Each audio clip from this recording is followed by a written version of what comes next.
Good morning everyone. Today we are going to learn about the meditative asanas. So in asana we have different types of asana. In that the first one is the mainly important is the meditative asana. Meditation asanas are important to know that the asana practice before starting any asana you need to sit in the meditative posture. So for that meditative asanas are mainly important. So coming for the introduction, practitioner should sit for the extended period of time without moving the body and without discomfort. So body has been steady and still for some time, and deep meditation requires the spinal column to be erect and very few asanas. Hold the body in the steady position without conscious effort. So Shavasana will help to satisfy all the requirements of meditation. Shavasana, there is a tendency to drift into the sleep. It is essential to remain awake and alert while going through the various stages which lead to the successful meditation. So here it tells that like the practitioner should sit for the longer duration while they are practicing the this type of postures. So without moving the body, and it should not be any discomfort. So as asana tells, S.D.M.C asana, so it should be steady and it should be very easy for you. The body has been steady and still for some time. For practicing the deep meditation, it requires a spinal column to be straight and very few asanas, and hold the body in the steady position without conscious effort. So you should not have any conscious effort. So you should be very steady position. So while you can also practice the meditation with Shavasana, but you may go with a tendency of sleep. So it is essential to remain awake while you are practicing the meditation. So alert while going through the various stages which lead to the successful meditation. So mastery over the asana. So it is very important to get the mastery over the asana. So if the practitioner wants to become Siddhi, you must be able to sit in one of the meditation asana for the full 3 hours at a stretch without the body shaking or without having any movement. So it is able to practice in the higher stages of the pranayama and the dhyana. And the more steady you are in your asana, the more you will be able to concentrate with one pointed mind. If you can be steady in the posture for 1 hour, you will be able to acquire a one pointed mind and feel the atmic Adam infinite peace and also soulful bliss inside you. So before practicing meditation asana, there is some pre-meditative postures. The most people will find it difficult to sit in one asana for the longer time. For that, regular practice of pre-meditative poses helps to improve the flexibility of the legs and hips to maintain the comfortably the steady posture. The pre-meditative portion are Golf Chakrasana, Janu Chakrasana, Ardha Titali Asana, that is half butterfly, Shironi Chakrasana, Purna Titali Asana, full butterfly, and Vayu Nikshasana, wind releasing pose, and Udrakshasana, that is abdominal stretch pose, and Stailya Asana, that is abdominal animal relaxation pose. Stillness, I am as steady as rock. You should have in your mind that whenever you are practicing the meditative asanas, you should have a mindset that you are steady like a rock. I am becoming motionless like a statue. You should have that mindset.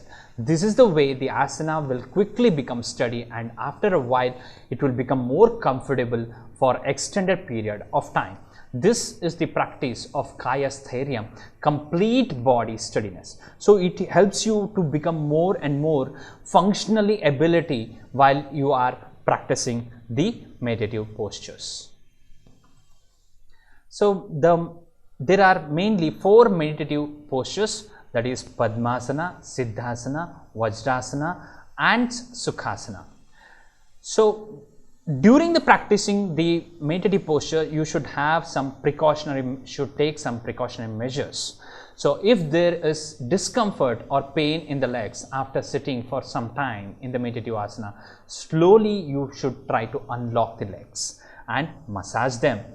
When the blood circulation has returned back to normal, there is no pain, then resume the asana.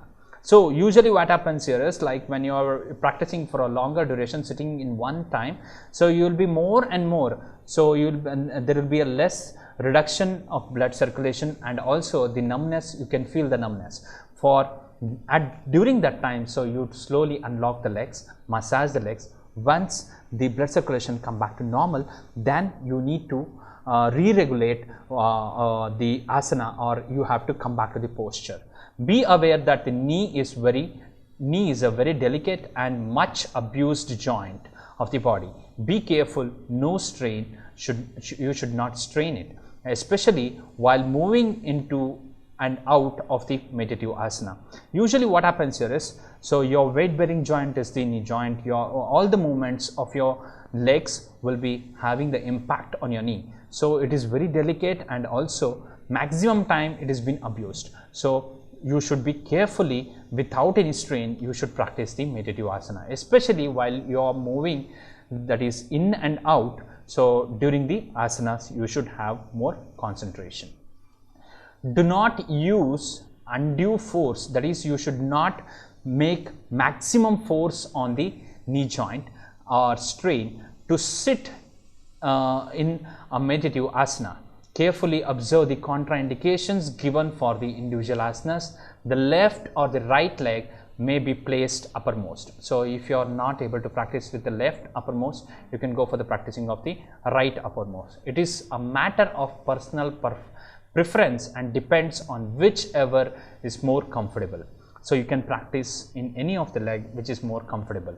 Ideally, the leg position should be alternate so that the balance on both the sides of the asana is being maintained. Practice note. So you should have while you are practicing the asana, you should have a note on the practice. To make the following posture more comfortable, props can be used. That is, external things like cushions can be used, that is, props can be used, external cushions or the pillows can be used for practicing the meditative asanas. Place a small cushion under the buttocks. So first asana we are going to practice is the Padmasana. It is also called as lotus pose. You can see the asana. So how to perform the asana? The procedure is, you need to sit with the legs straight in front of the body. Slowly and carefully bend one leg and place the foot on the top of the opposite thigh. The sole should face upwards and heels should be closed to the pubic bone. So when this feels comfortable, bend the other leg and place the foot on the top of the opposite thigh. Both the knees should ideally touch the ground in the final position. The head and the spine should be held upright and shoulders should be relaxed. Place the hand on the knees in chin mudra. Relax the arms with the elbow slightly bend and check that shoulders are not raised or hunched. So it is very much important to know that while you are practicing the asana, so the procedure is very much important. First and foremost, you need to come to the relaxative posture, that is, from the Dandasana you need to come to the Sthiti, that is, you should keep your legs together, hands by the side. Then your legs should be straight and in front of the body. Then slowly and carefully bend one leg and place it in the opposite and place the foot on the top of the opposite thigh. The sole should be face upward and heel should be closed to the pubic bone. Then when this feels comfortable, bend the opposite leg, the other leg, and place the foot on the top of the opposite thigh. And then both the knees should be ideally, because one knee will be up and other knee will be down. So it should not do like that. Both the knees should be touching the ground in the final position. The head and the spine should be in a straight line. It should be in the straight line. Place the hands on the knees in the chin mudra and relax the arms with the elbow slightly bent, and check the shoulders are not raised or hunched. So close the eyes and relax the whole body. Observe the total posture of the body. Make necessary adjustments by moving forward and backward until the balance and alignment are experienced. Perfect alignment indicates the correct posture of the Padmasana. So the contraindications are basically sciatica. If you have any back pain which has been triggering to your legs, you should not practice. Weak or injured knees should not practice, and during the pregnancy try not to practice this asana. So basically, benefits of practicing this asana: Padmasana allows the body to be held completely steady for longer periods of time. It holds the trunk and head like a pillar with the legs as a firm foundation. As the body is steadied, the mind becomes calm, and this steadiness and the calmness is the first step towards the real meditation.